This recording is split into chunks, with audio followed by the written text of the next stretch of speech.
Welcome to Rev Up Your Business with Hilda Gann, the podcast for small to medium-sized business owners, entrepreneurs, and HR professionals. Each week, we share tips, strategies, and trends on how you can build success in your business. I share my expertise as a people-centric leader in work culture and human resources. My guests share their expertise in human resources, marketing, sales, finance, IT, leadership, and the multiple facets that you need to take care of your business. If you love to learn and want to find out how you can rev up your business, join us. Welcome to another episode of Rev Up Your Business. Today, my guest is Michaela Oreggio. We are going to talk about transforming mental wellness, and she'll be sharing the importance of the role of early intervention and taking a holistic approach to sustainable mental wellness. Michaela Oreggio is the founder of Awaken Mastery Within. She is a holistic empowerment guide and mental health first aid facilitator who is passionate about continuing her grandmother's legacy of brightening lives. She empowers organizations and individuals with a focus on young people and families facing mental health and relationship challenges such as overwhelm, fatigue, stress, anxiety, and depression. Michaela guides them with her holistic approach that results in extraordinary breakthroughs in their well-being and success. Michaela offers a distinctive and impactful approach, leveraging her diverse professional background, multiracial ethnicity, and lived experience. Welcome, Michaela. Thank you, Hilda. I'm happy to be here. I wanted to focus on mental wellness. And as we said, we call it transforming mental wellness. You have I would say, a passionate and unique perspective on mental wellness. So maybe you can start by giving your definition of mental health. Sure. Mental health is really, Hilda, a state of well-being, right? Sometimes we think it's the opposite of mental illness, when in fact, like physical health, mental health exists on a continuum. It's a range from healthy to ill. And everybody experiences fluctuations in their mental wellness. And I find that understanding this really helps to eliminate stigma because we're all on the continuum.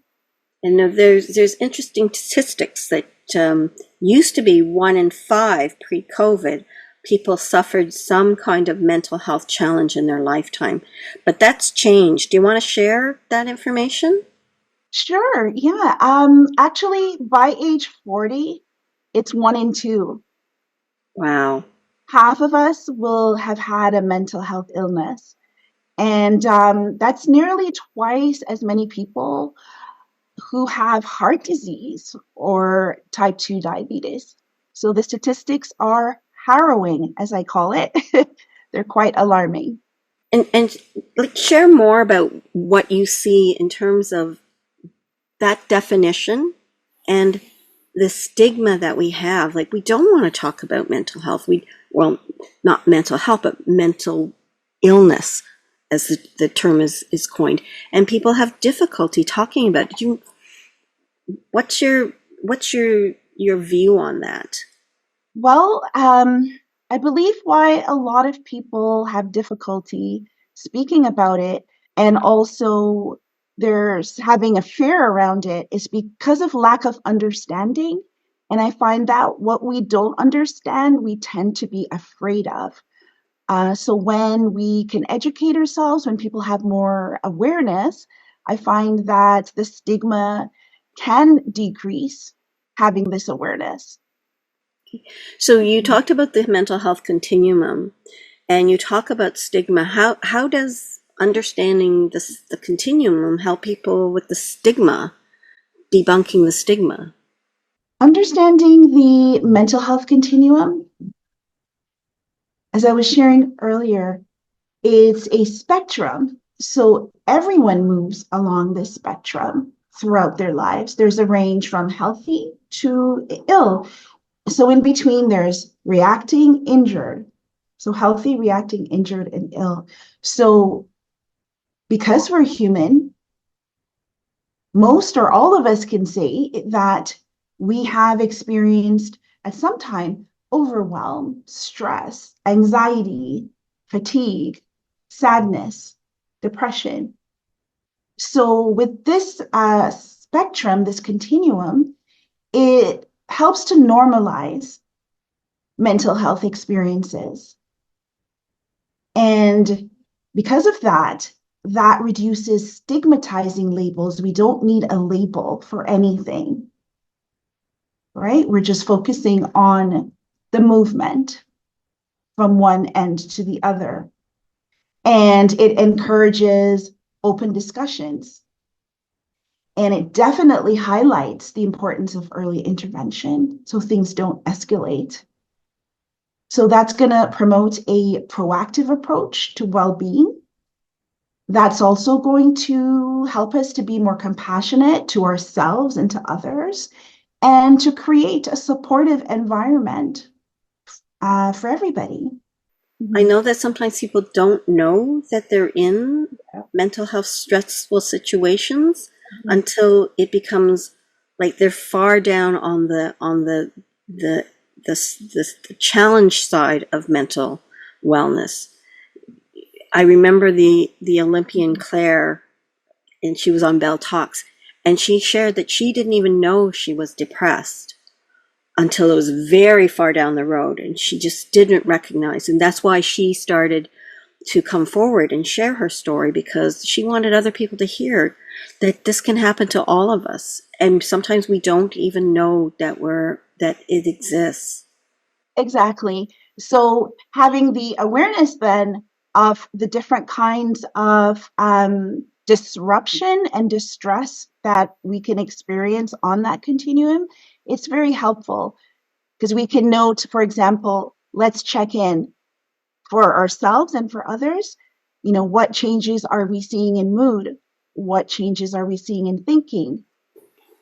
In our attitude, in our performance at work, in our sleep, sometimes gambling and substance use as well. And also, are there any changes in our physical health? These are cues along the way that we can notice. I mean, you're talking about us as individuals may notice these things.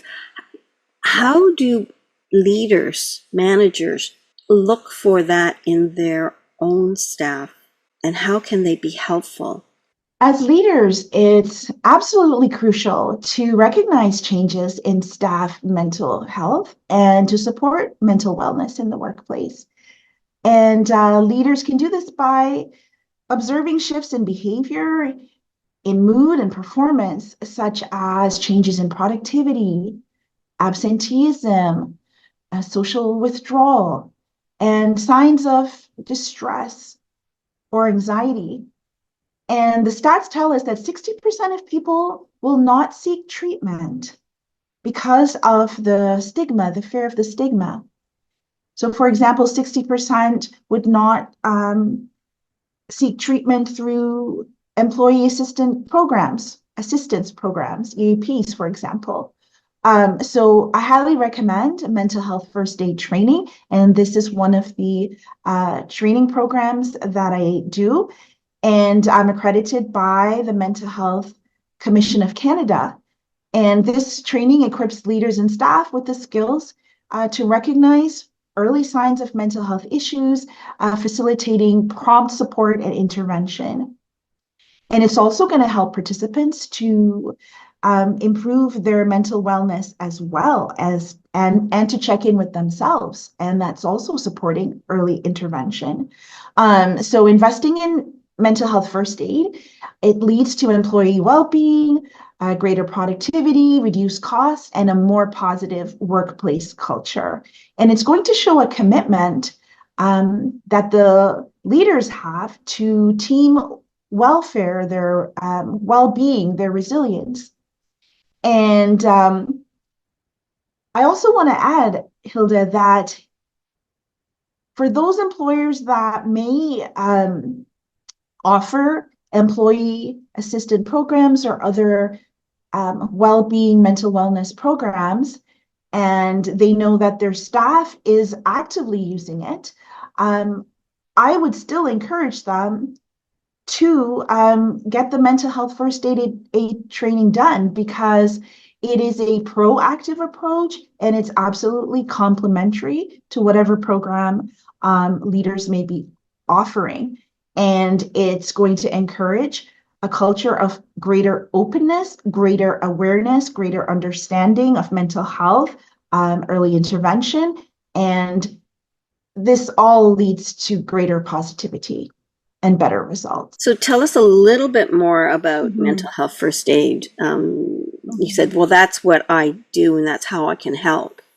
Yes. Sure. I'm happy to. I love speaking about mental health first aid because it's so important. I believe that everybody needs to do this training because not only are they going to learn skills and confidence and knowledge to offer immediate support to somebody facing mental health decline or crisis, they're also going to be learning how to be more compassionate and also building a supportive network, right? So it's not only teaching early intervention techniques, it's going to be combating stigma as we're learning to understand more and we're being more compassionate and we're providing a supportive network. So in essence, this is what makes mental health first aid training so powerful. And it's a course that people can take. That's how long? Like, I know how long it is, but I want you to share with some people who say, well, what is this first aid? You know, is it like 30 minutes or an hour? Or? Sure. Yeah. Great question. So it can be done in one day, right? It's a 9-hour training. 2 hours we do independently online, and then we come together for a training in groups for the other 7.5 hours. So it can be delivered in one day or 2 half days. And Hilda, I also wanted to make the point that the true first responders in mental health are friends, families, or work colleagues, right?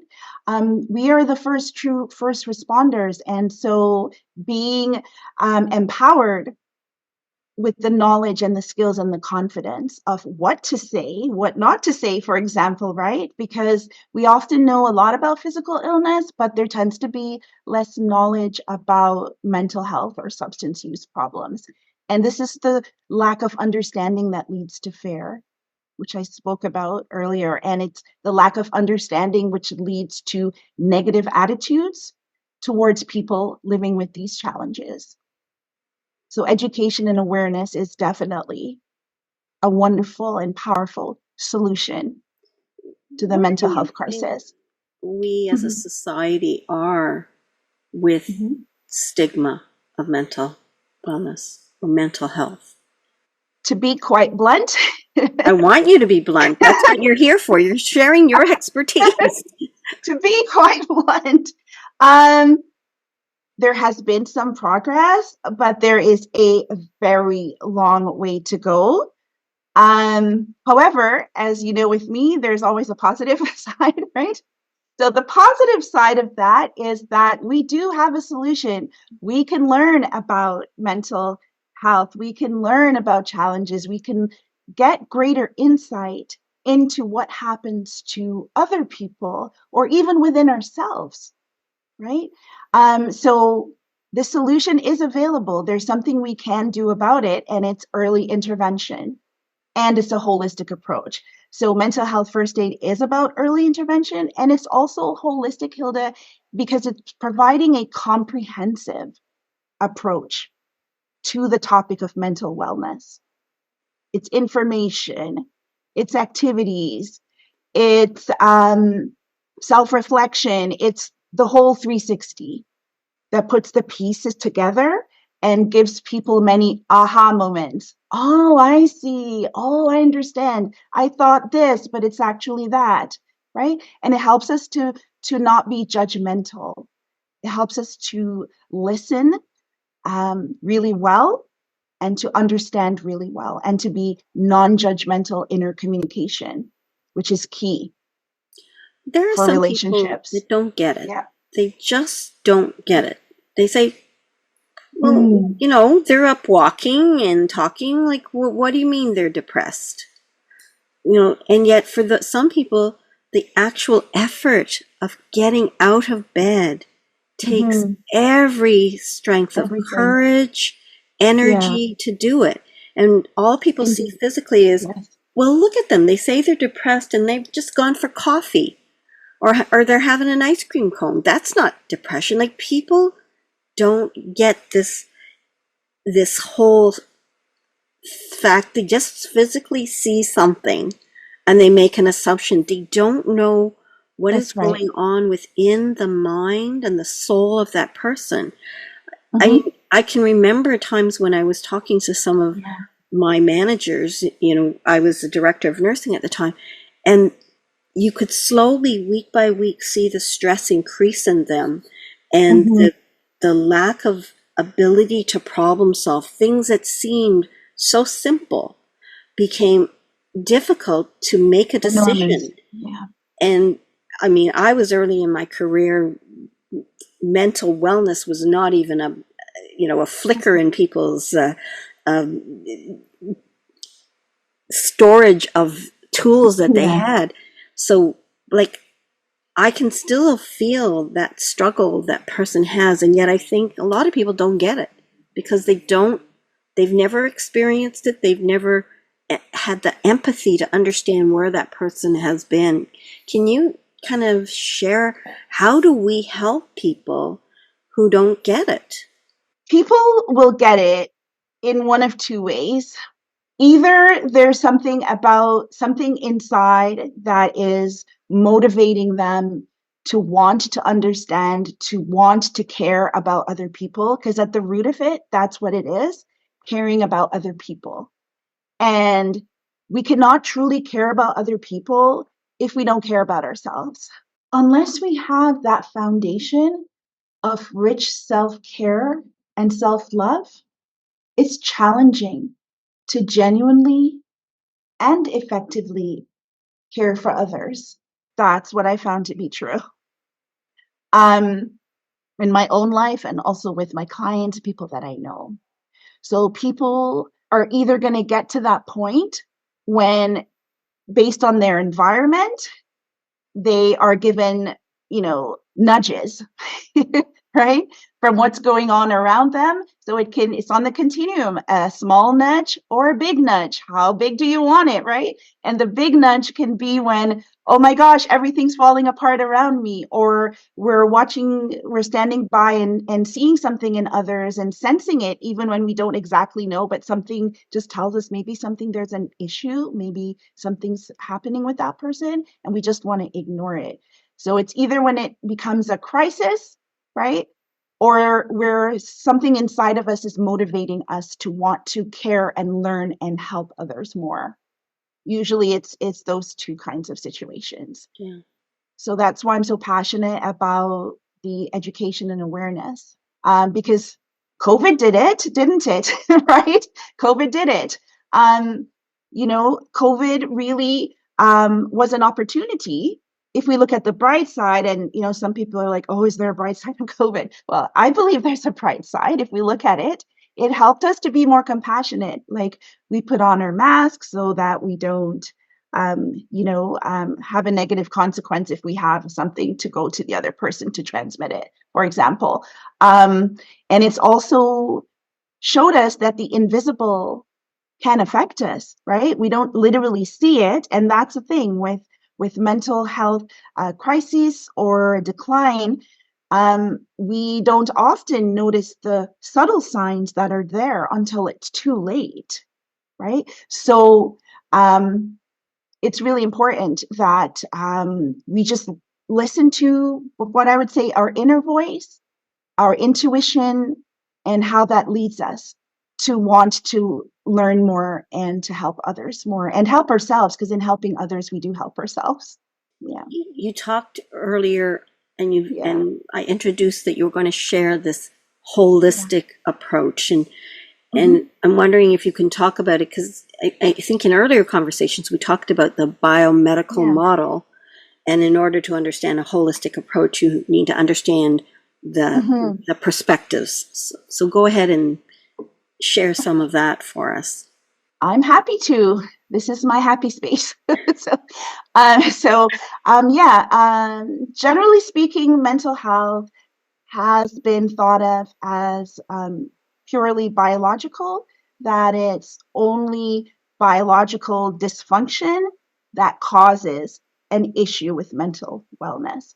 Well, in fact, mental health is shaped by a series of complex and interconnected factors, like biological for sure, then psychological and social factors, right?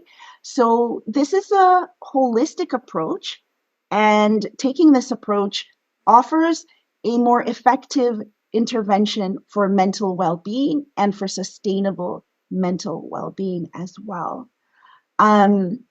So I'm happy that, there has been a turn towards this holistic approach.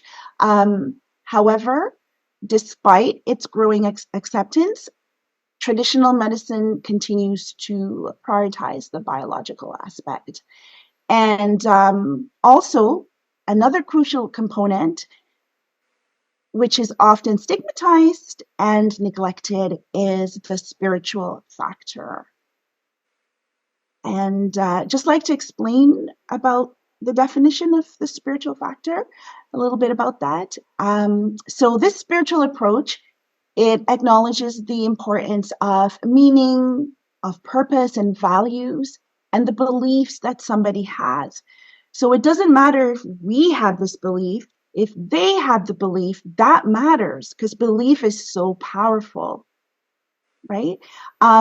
I refer to this as the inner self, our inner self, or the spirit or soul. And I do this because I respect my clients' beliefs. Some relate to spirit, soul, some would relate in more psychological terms, like the inner self. And what I found, Hilda, is that labels aren't important, right? Because they perpetuate stigma. So what truly matters is recognizing that the inner self, it's our wellspring. It's our inner strength, our inner resilience. It's our self-belief that we can all tap into. It is our inner power. And this is what helps us with sustainable well-being and especially mental well-being. And I think, again, that word spiritual is an embodiment of beliefs. And it can be religious, it can be just internal beliefs, whatever. But I think that's such a powerful component of life. And sometimes people find it later in life. I find so many people that don't believe in some kind of belief system early in life, but then they find it later on. And I think sometimes that overrides the power of biological, of psychological to sustain. I can remember my husband's, my grandmother-in-law, and she was not well. And she managed to keep going for a couple more weeks because all of the grandchildren didn't have time to come this weekend because they had whatever. And some of us said, okay, we'll come next weekend. And it was after the last grandchild left that she peacefully left. And I'm thinking, wow, to me, I'm still kind of overwhelmed with tears. Thinking, she waited. Yeah. She made it. And literally we were driving home. And when we got home, and we're talking 4-hour drive, we got home, we were told that her heart rate was slowing down. And by the time her son came to the hospital, she'd gone. She'd gone. But she made it all that extra time just because she wanted grandchildren to have one opportunity to see her. That's lovely. So I think, wow. That's biological. That's not psychological. That to me was, and that's not biological. And that was the power to me. Spoke so loud of the strength that people have. So how many other stories are there of people who are, maybe have cancer, but they want to have one last Christmas with the family, or they want to have one last whatever, and they hold Indeed. on. Yeah. They hold And they on. hold on. Absolutely. Yes. And we refer to this as a protective factor with mental well-being, because protective factors are what help us with our mental well-being. And then the opposite is risk factors that are totally not helpful. They go against everything. So That's explain that well-being. to me. Yeah. What is a protective factor? And you gave an example. Well, what is a protective and what is a risk factor? Yeah. So yeah, the protective factors, Hilda, they help to prevent the mental health issues, right? So self-belief or belief in, if it could be, spirituality or any other kind of belief, like you were giving the example, right? That's a protective factor. So that's what helped to maintain well-being Okay. and physically and also mentally. And then the opposite are the risk factors. And the risk factors are what contribute to a decline in mental well-being. Right. So, for example, self-belief really, really helped me when I was diagnosed as 18 with a mental health disorder. My dad and my grandma, they really helped me a whole lot by instilling this belief in myself that I had a purpose and there was reason for me to be alive and to keep fighting and keep having hope. So they did a really, really powerful thing in my recovery by instilling that self-belief. So that's one type of protective factor. There are other protective factors. So for example, empowering communication. It's very important. We touched on this earlier about listening and communicating non-judgmentally. So the person feels heard and they feel understood and valued. And this also helps to prevent conflicts that can arise from personality differences. And a lot of conflicts can arise from personality differences. So for example, we could use respectful communication, which is neutral communication, and we can use inclusive language. So we can ask more questions instead of assuming or telling. And as a parent, I have been very guilty of this. You should do this. You should do this. You should not do that. Maybe other parents can relate. Um, and it's okay, we're human. But once we have the awareness and the training, we can go, oh, we can be mindful. And then we can correct the behavior and create a better outcome, right? Because we're not perfect. So avoiding language that is critical or judgmental. So an example also is like, you shouldn't feel that way, right? We could say, it's understandable to feel that way, right? And also validating somebody's feelings as well, right? Like, wow, that sounds really tough, right? I can see why you feel that way, just to validate their feelings. And also active listening. My grandma did this a whole lot with me. I don't think she didn't take the mental health first aid training. She just knew how to do this naturally. um, giving me her full attention, right? Asking me open-ended questions to give my input and not interrupting. These are some ways that we can do this. And it's really important to develop these protective factors because the truth is there are twice as many risk factors as there are protective factors. And I think as people, The scale is like, we oh. seem to be wired more to either hear the negative factors or believe in the negative factors in ourselves. And Mhm. it's Yeah, so important that we gain self-confidence in who we are. And we find those things that really help us to shine. And when we use those, then we are more confident and we are more capable and we just keep getting reinforced. But reinforced. so Yeah, that's within us to find that within us. confidence and build and to help people like your grandmother and your father who nurtured your Nurture. confidence, right? Absolutely. And there's so much we as individuals can do to help Hmm. be more supportive of each other. I mean, Yeah. too many times, and I'm guilty of it too, is we listen to people with the ideas that we're going to comment back. So we're looking for some kind of connection. So I say, oh yeah, I have an example just like that. Or my grandmother was just as nurturing as, like, that is not listening. Or it is listening, but it's not active listening. Active It's not listening active is listening. listening to support somebody. And when you sense that somebody is in crisis, you need to be even more attuned to active listening. Absolutely. But when they're not, even your children, I think as parents, we are so pulled in many directions with our businesses, with our work, with cooking dinner, that sometimes we don't know that we aren't listening to a child. We are listening, but we are not listening. Oh, that's nice. And you didn't even hear that. And what did they hear? They heard, you're not important. paying attention to me. I'm not that important. Dinner is more important than me.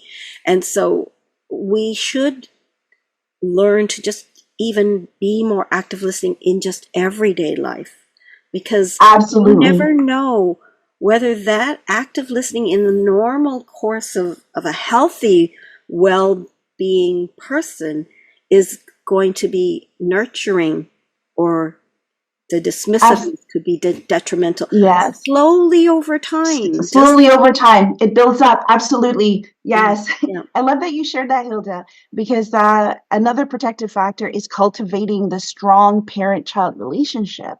Like you were talking about, creating a nurturing and safe environment, right? Yeah.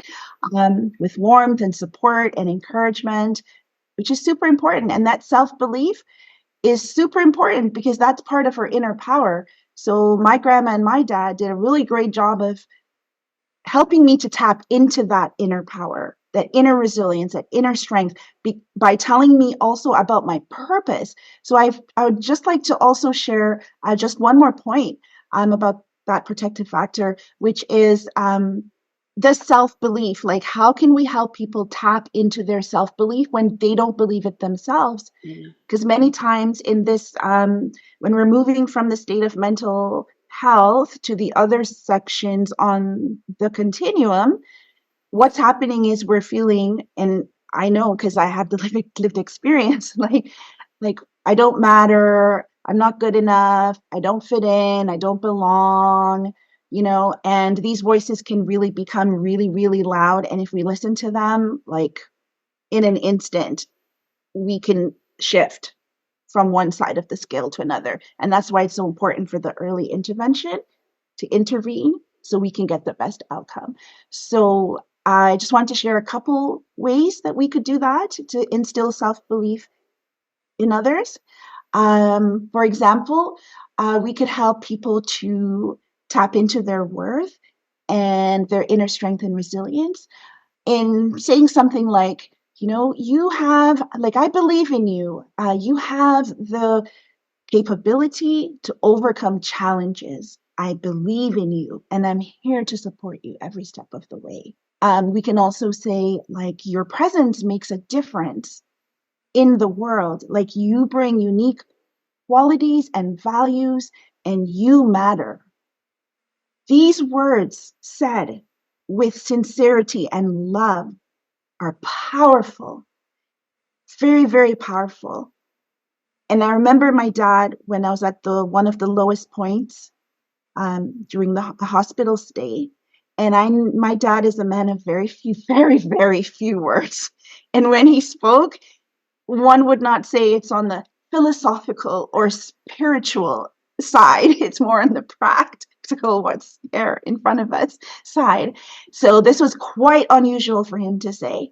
At one of my lowest moments, he turned around and he left the counter at the prescription area of the hospital, came straight at me, looked straight into my eyes, and he went like this, is like, you have a purpose. You hear me? You have a purpose. I was like, whoa, who just spoke to me? Who just spoke to me? Like, whoa. That was a very, very magical turning point for me. And I believed I had a purpose. And in fact, I believed it so much that I went on to have this career that I now have. being here speaking with you, Hilda. I wasn't always doing this work. So, what is that purpose for you, Michaela? My purpose is truly to help people believe that they have worth. I could explain it in many ways in my descriptions and the outcomes and so forth, but at the gist of it, the core essence is to help people believe that and know that they have purpose, they matter, the world needs them, their family needs them, and they need themselves, right? They need themselves, meaning they need to experience the fullness of who they are. They need to experience the truth of who they are. All these things that go on in the monkey mind, this, you're not good, da, da, da, da. Like to quiet those voices, to drown them out enough so that you can rise to your full potential and to truly believe that you matter and to have a joyful life, even with challenges. And that's what recovery is about, to help people have that, the maximum of joy and success.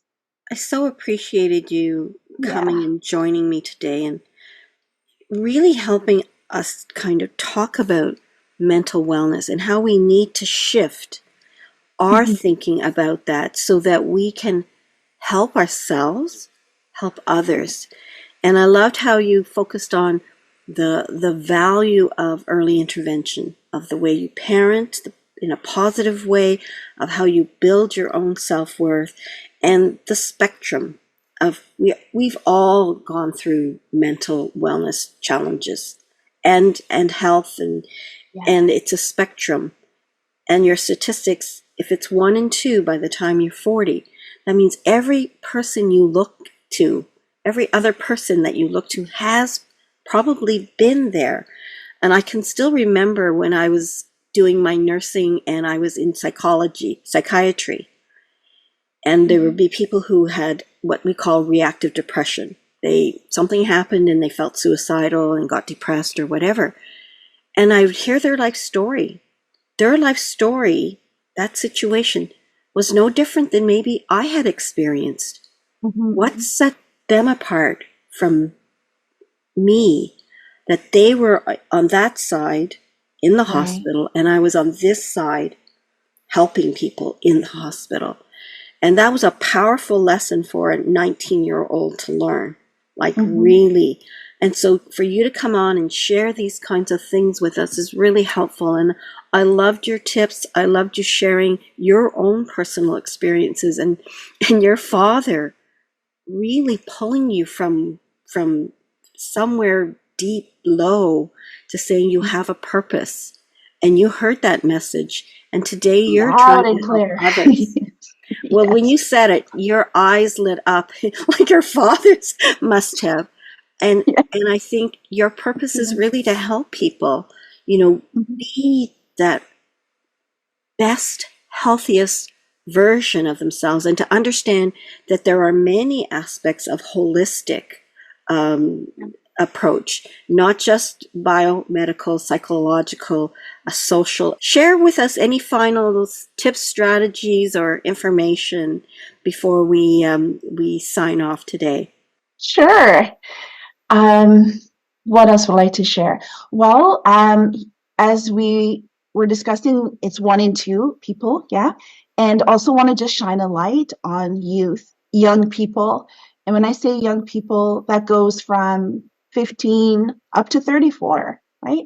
And they are more likely to experience mental illness and substance use disorders than any other age group. And 70% of the challenges do have their onset in childhood or youth. So, tip is to pay very special attention to our young people for sure, because they are the future, right? So let's make it better for them. Um, and what else I wanted to share about the mental health first aid? Yes, it is a very important program that I'm teaching. And I also have other group training and private programs to help organizations and individuals, especially young people and families, to achieve remarkable breakthroughs in well-being and relationships with my holistic ACE approach: awaken, connect, and empower. So I just encourage people to have a more expanded view, and that's a view of curiosity. I feel if we have that view, even if we forget all the different things we learn, right, that will help us and will help other people moving forward with our mental well-being, for sure. Ask open-ended questions, be curious, and be loving. How can you support this person? How do people get a Those would hold of help. you, Michaela? Get a hold of me. Well, you could reach me on LinkedIn, right? I'll spell my name because it is interesting spelling. It's spelled Michael with an A at the end. So Michaela, Oreggio, Oreggio. Okay, so that's my personal profile on LinkedIn, as well as my company is Awaken Mastery Within. And I'm also available by text if anyone would like to text me. So when you go to my website, I have many links there, and you can schedule a call with me, get in touch with me, whichever way is more convenient for you.